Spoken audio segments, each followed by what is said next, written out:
Boa noite a todos. Que a paz do nosso Mestre Jesus, que a sua luz possa estar conosco, hoje e sempre. Eu gostaria de agradecer o convite da casa para que a gente pudesse estar aqui nesta noite. E vamos tentar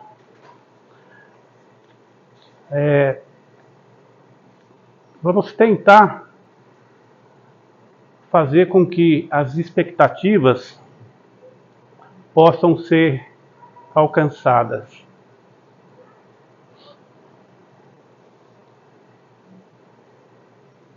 André Luiz, quando desencarnou, ele passou por 8 anos no umbral, sendo muitas vezes chamado de suicida. E quando ele então roga por auxílio, foi socorrido pelo ministro Clarencio, que o levou para a colônia Nosso Lar, onde ele então passou por um período de recuperação e a partir daí começou a trabalhar na colônia, ajudando primeiramente nas câmaras de retificação,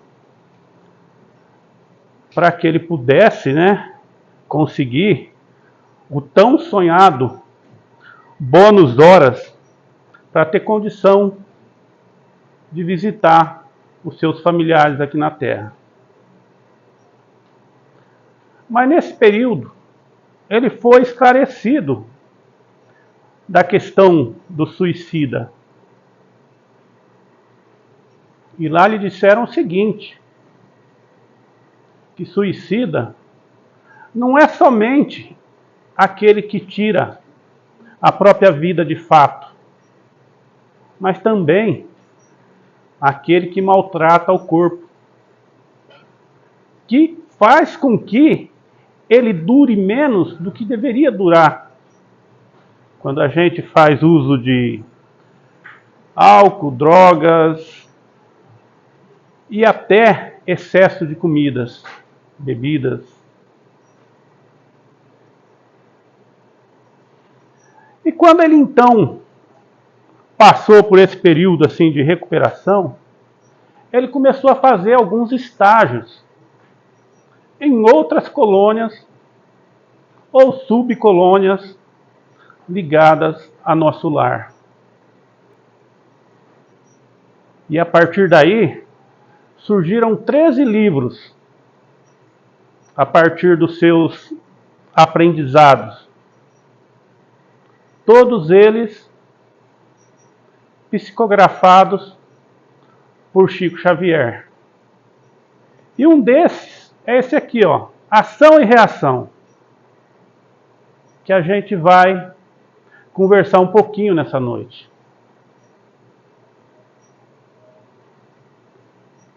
E para ele escrever esse livro, ele foi estagiar na Mansão da Paz. E o que era a Mansão da Paz? Era uma, vamos dizer, fortaleza no meio do umbral, que tinha a missão de resgatar aqueles espíritos que estavam com possibilidade já, que começavam a se arrepender. E eles então resgatavam essas entidades, traziam para a Mansão da Paz para uma recuperação inicial ali. E numa dessas caravanas para buscar espíritos no umbral, André Luiz e Hilário foram acompanhando Druso e Silas. Druso era o diretor da Mansão da Paz e Silas o seu assistente.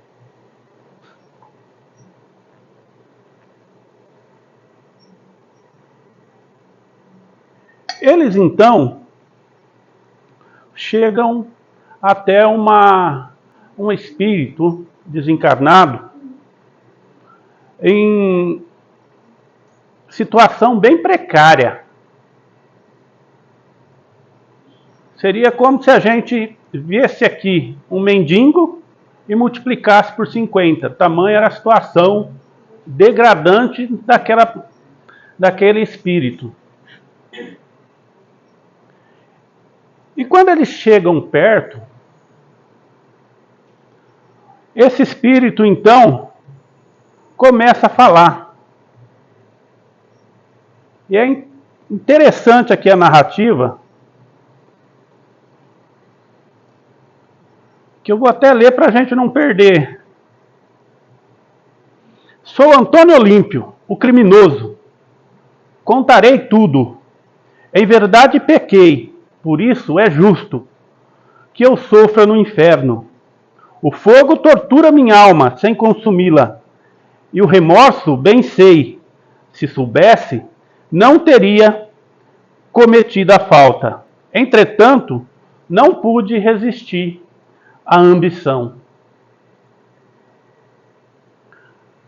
Então olha só o que ele fala. Se soubesse, não teria cometido a falta. Por quê? O remorso que aquela criatura estava sentindo naquele momento era tão grande que fazia com que ele sentisse tantas coisas, tantas dores que jamais ele imaginava. E muitas vezes isso acontece com a gente. Muitas vezes quando a gente se encontra na nossa vida cotidiana, a gente sai fazendo coisas que a gente acha que não é nada. Ah, uma trapacinha aqui, outra ali, enganando meu irmãozinho aqui, uma coisa que é dele eu tiro para mim. O que é isso? Eu não estou matando. Mas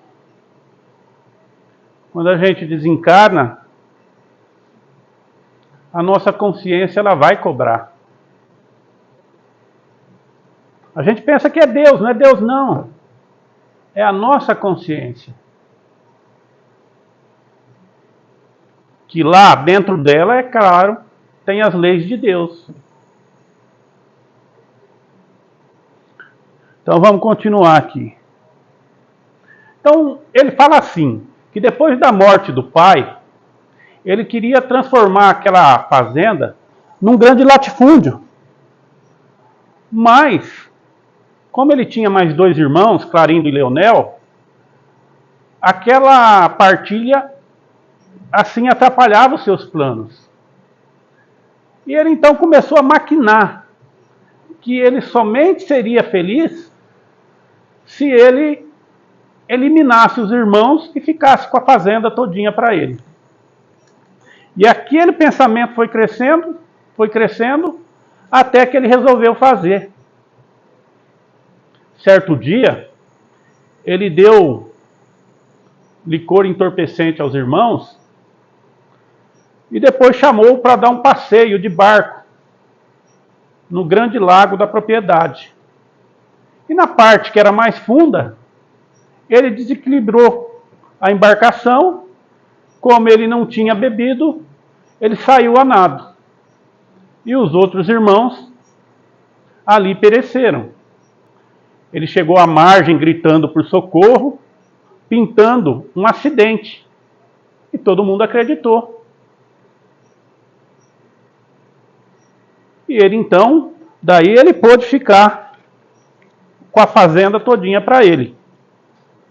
Conseguiu transformar num grande latifúndio, ganhar muito dinheiro, e de quando em quando aquele crime lhe vinha à mente. Mas aí o que ele fazia? Ele já estava casado com Alzira e procurava todas as oportunidades de se distrair. Tiveram um filho, né, de nome Luiz.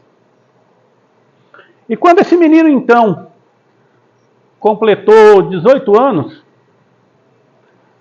a mãe teve uma febre que durou por semanas. Da febre veio a loucura, e com a qual ela se afogou no lago. Naquele mesmo lago. Antônio Olímpio, então, começou a pensar: será que eu estou sendo joguete das minhas vítimas? Mas esse pensamento era curtinho. Logo, ele fazia com que o dinheiro cobrisse aquela cobrança da consciência.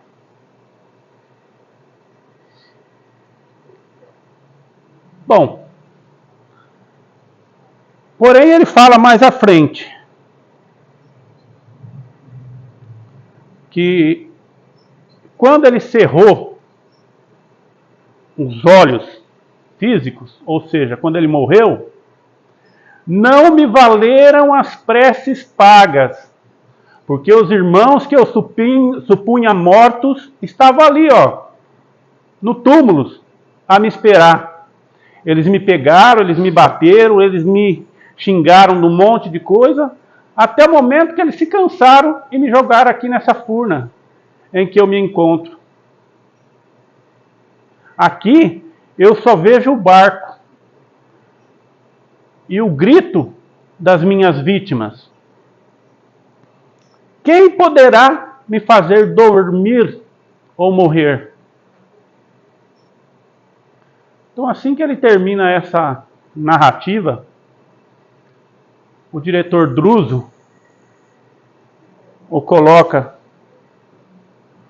sobre o ombro, pede para o assistente que o encaminhe a uma enfermaria especializada. E então comenta com Hilário e André Luiz: nós já sabemos o básico para a tarefa assistencial. E que Jesus nos ampare. Por quê? Porque a situação não ia ser fácil. Então, olha só o que uma atitude mal pensada faz com a pessoa. Será que se ele não tivesse assassinado os irmãos, ele iria estar sofrendo daquela forma? Com certeza não, né? Mas ele fez e ele recebeu de volta. Se ele tivesse dispensado amor aos seus irmãos, será que os seus irmãos também não lhe devolveriam amor? Bom, capítulos à frente desse livro aqui, Silas, junto com Hilário e André, visitaram a fazenda que foi herdada por Luiz. E lá encontraram quem? Clarindo e Leonel, os irmãos assassinados. Além de muitos outros espíritos inferiores que os auxiliavam. O que eles queriam? Eles queriam obsediar Luiz cada vez mais, transformando-o num avarento e obcecado por dinheiro, sem atenção para mais nada, até que enlouquecesse.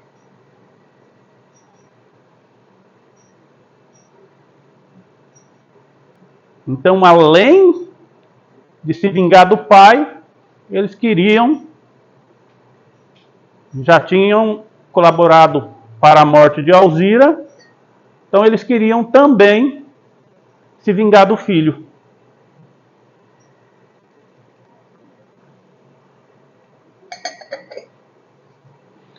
E para o assistente Silas se aproximar deles,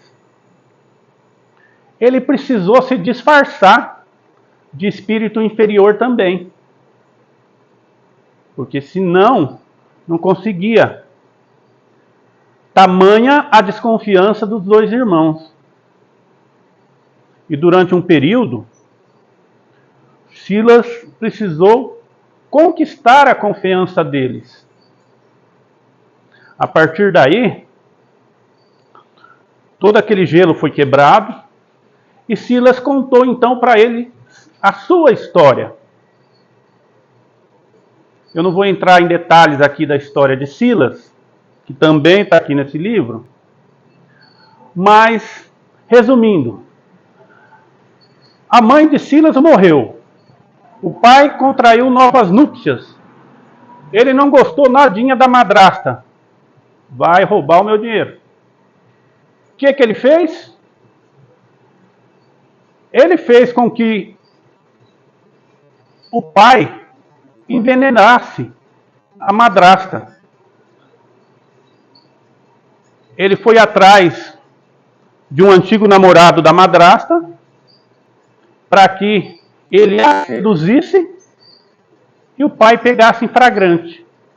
E aí o pai envenenou a madrasta e ele, de certa forma, foi cúmplice desse assassinato. Mas, passado o tempo, ele já estava ali na mansão da paz, ajudando tantos outros espíritos que cometeram tantos erros, piores ou menores que o deles. E a partir daí que Silas então contou a sua história, os irmãos perceberam que todo mundo erra, mas todo mundo tem a oportunidade de se regenerar. E nesse momento,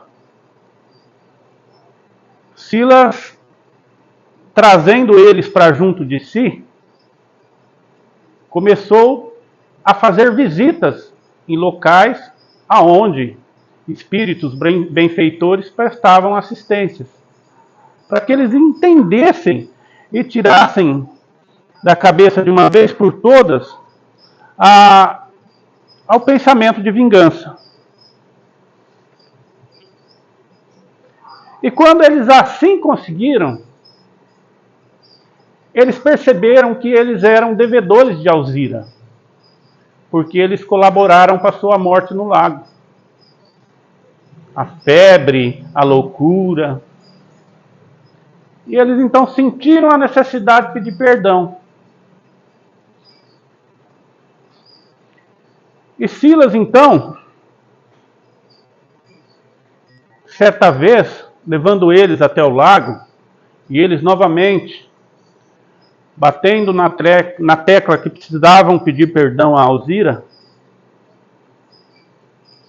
Só que o que eles não sabiam, que a Alzira, ela já estava num grau mais elevado. E era ela que tinha pedido pelo marido, pelo filho e pelos cunhados, para que a espiritualidade divina intercedesse. Então, nesse momento ali no lago, ela se aproxima e eles vendo, já caíram de joelho. E ela então diz que ninguém necessitava de pedir perdão, porque ela também era culpada pelo crime do marido. A partir daí, os irmãos foram recolhidos à mansão da paz. E posteriormente, Silas disse a André Luiz e a Hilário: Antônio Olímpio e Alzira vão reencarnar primeiro.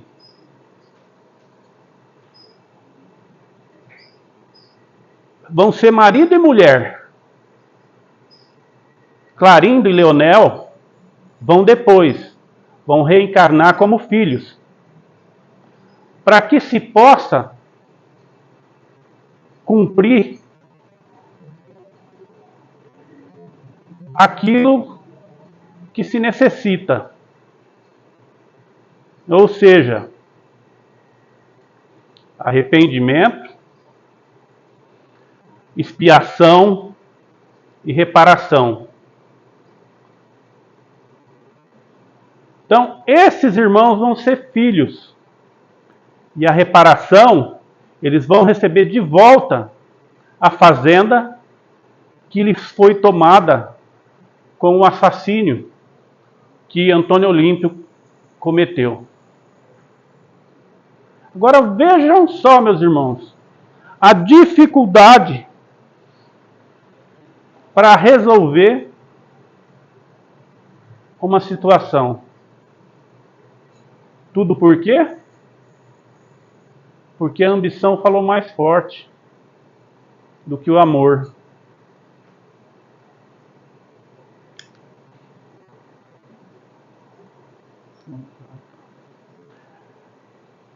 Então, para cada ação, existe uma reação de igual intensidade.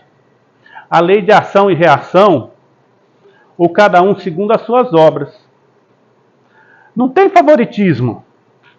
Se agirmos bem, colheremos o bem. Se agirmos mal, colheremos o mal. E não é castigo de Deus. Deus não castiga.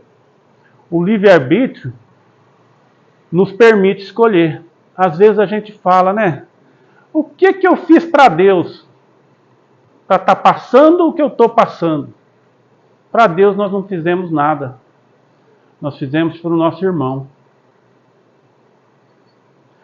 As leis de Deus, elas só são justas, imutáveis.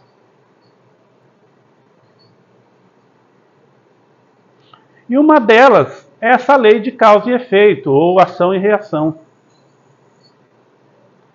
Então vocês podem pensar num bumerangue. Eu jogo, ele volta para mim. Então, se eu fazer com amor, eu vou receber com amor. Se eu fazer de outra forma, eu vou receber de outra forma. Ah, mas eu fiz alguma coisa aqui para o Danilo e ele me perdoou. Ele pode ter perdoado. Ele resolveu a parte dele. Mas eu tenho que resolver a minha.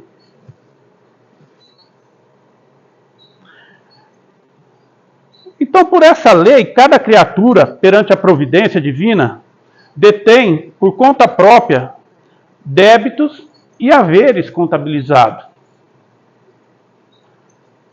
Então, se tem algum contador aqui, sabe, né? Uma coluna é débito, a outra é haver. E ali vai se colocando aquilo que a gente faz. Então a gente vai ser responsável pelas atitudes felizes ou infelizes perante o nosso próximo. E credores ou devedores de todo aquilo que a gente faz. Cada um segundo as suas obras, nos alerta Jesus. E se o tempo é patrimônio comum para todos, o uso bom ou mal que dele fazemos é problema particular de cada um.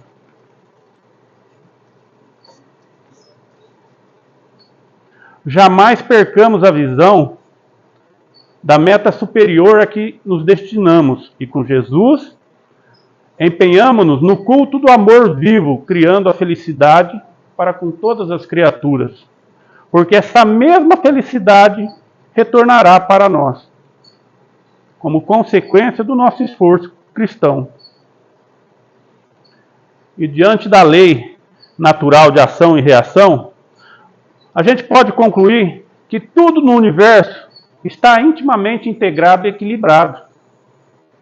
E que quando agirmos de forma contrária à lei divina, a gente vai sofrer a consequência dessa ação.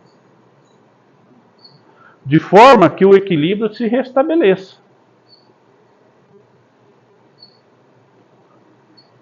Então as leis humanas, elas mudam constantemente. A lei divina não, ela foi estabelecida e é aquilo.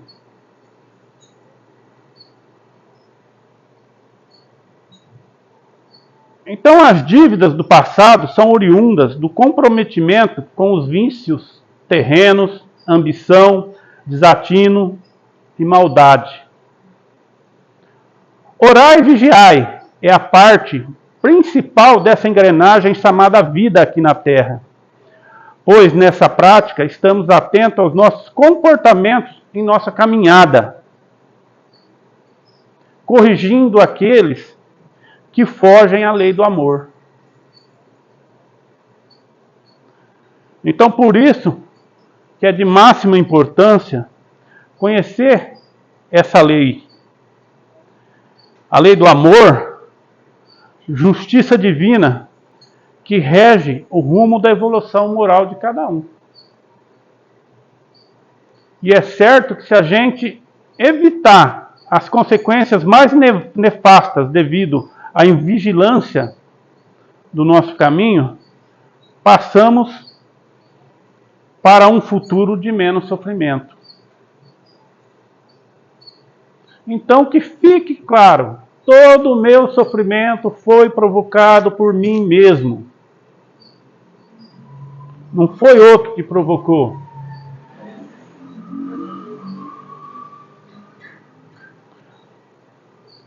Só que Deus, Ele jamais nos deixa entregue à própria sorte. Ainda que alguém possa se sentir solitário e desamparado, sempre existirá ao seu lado benfeitores espirituais, prontos a evitar, ou melhor, a enviar recursos de socorro em seu benefício.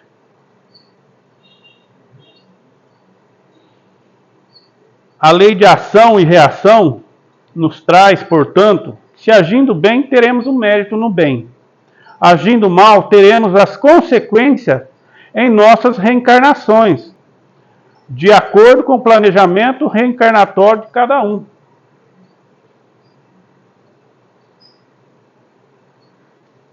Vou explicar aqui um negócio simples que aconteceu comigo. Quando eu era pequeno, bom, ainda sou, né, mas eu não compreendia, porque eu tinha lá meus colegas e tal, meus primos, eu não compreendia a questão da minha deficiência. Por que todo mundo aí faz e eu tô aqui? Tá bom.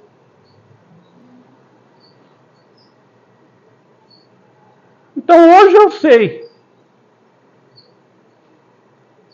que ela é necessária para um cumprimento de alguma expiação de algo que eu fiz lá atrás. E tenho mais certeza de outra coisa. Está sendo cobrado muito menos do que eu devia pagar.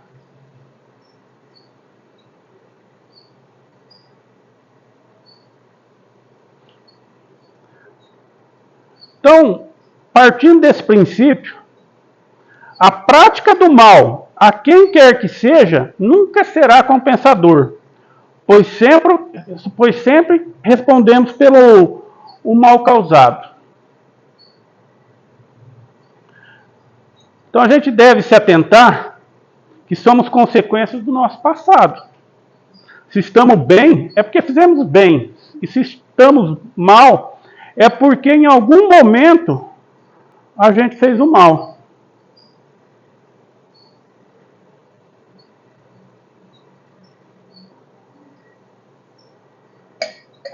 Então a gente tem que seguir forte, confiante, trabalhando o amor, o perdão e a caridade. A afirmação de Joana de Ângeles no livro Lampadário Espírita, na psicografia de Divaldo Pereira Franco, expressa uma lição que devemos ter conosco. No lugar em que te encontras, sempre poderás semear a luz da esperança e do amor. Joana de Ângeles, livro Lampadário Espírita, capítulo 38. E ainda, lembrando sempre, o amor é a força que transforma o destino. André Luiz.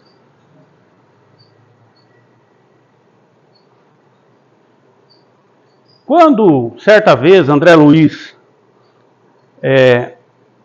benfeitores, eu não lembro em que livro desses 13, foram visitar uma casa espírita. E essa casa espírita tinha um orfanato, ela tinha escola,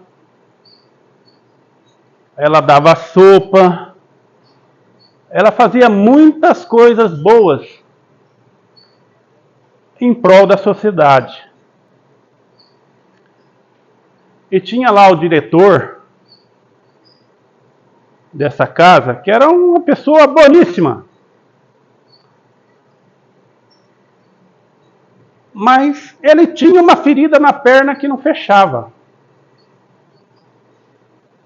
E André Luiz então questiona os benfeitores: mas se esse senhor faz tudo isso, por que a espiritualidade não manda um remédio para curar essa ferida? Então lhe foi dito: André, em encarnações passadas, ele foi senhor de escravo. E certa feita, ele queimou um escravo vivo. Então foi planejado, junto com ele no plano espiritual, para que essa ferida, que na qual você está vendo só um pedacinho ali na perna, cobrisse todo o seu corpo.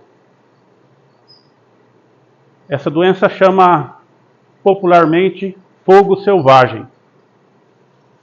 Então, mas devido ao bem que ele pratica, ele teve uma moratória. Tudo aquilo que tinha que acontecer com ele foi reduzido àquela ferida.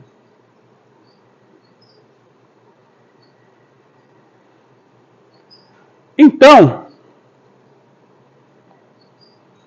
eu falei aqui essa noite da ação e reação. Que tudo que eu faço, eu vou receber de volta. Mas agora eu estou falando que se a gente se pautar na prática do bem, tudo aquilo que a gente tem que pagar pode ser atenuado. Basta trabalhar no bem.